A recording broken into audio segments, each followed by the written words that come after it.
James here from goodguitarist.com, and in this lesson we're going to show you how to take that really famous bass line from Stand By Me and add it to the chords. So we're going to be playing the chords and the bass line together. Now before we can learn the chords and the bass line all together, we got to make sure that you can play the chords to it. And I already made a lesson that goes over that, so check that out. It's from a couple weeks ago. Learn the no capo version, so the one that goes A, F sharp minor, D, E, learn it with the strumming pattern, and then you'll be ready to add the bass line, and that's what we're going to do right now. So let's get started. It goes like this.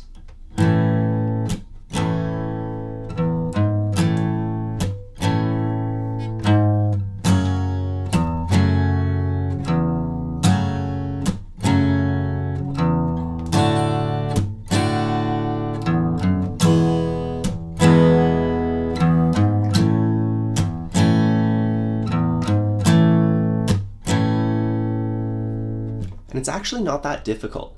We start off with our strumming pattern on the A chord. We play the first half of it, and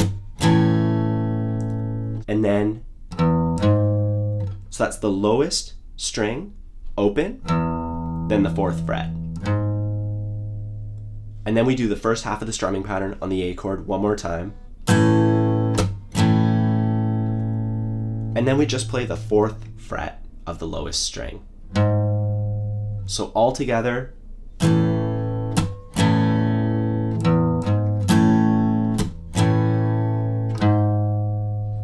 Then we move on to the F sharp minor chord. We're going to be doing the first half of the strumming pattern a lot in this thing.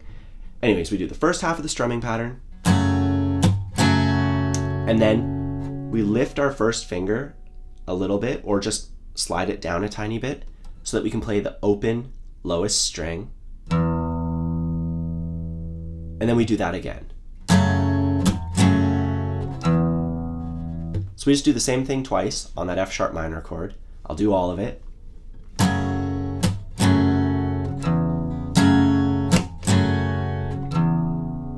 Then we go to our D chord, first half of the strumming pattern. And then on the lowest string, we play it open and then the second fret. So I'll do all of that.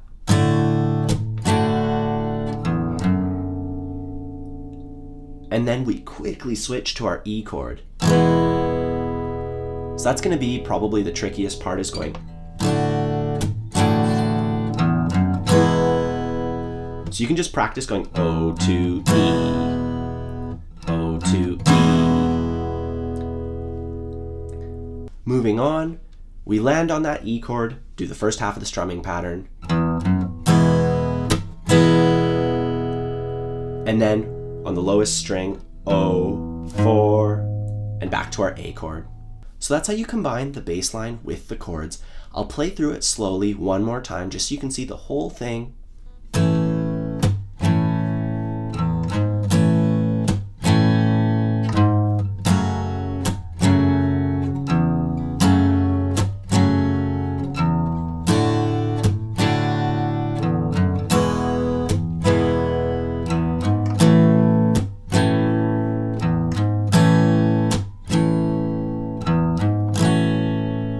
Remember to take your time with this one. Practice it bit by bit. That's something I always have to emphasize with my students. You know, I'll be like, show me how you practice, and they'll just run through the whole song, and I have to remind them that you gotta focus on the hardest parts. So this song, for instance, if you're trying to learn how to add the bass line to the chords, figure out what part is giving you the most trouble and just run it a million times in a row, you know, like.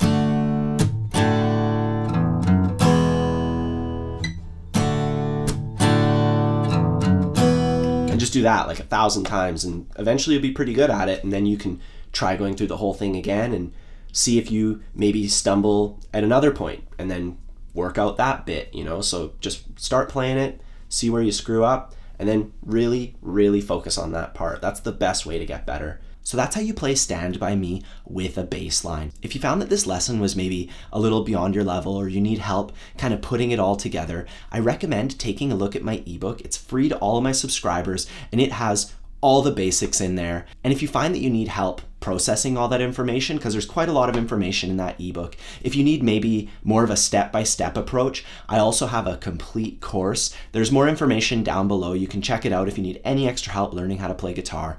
Otherwise, have a good one, have fun practicing, and I'll see you soon.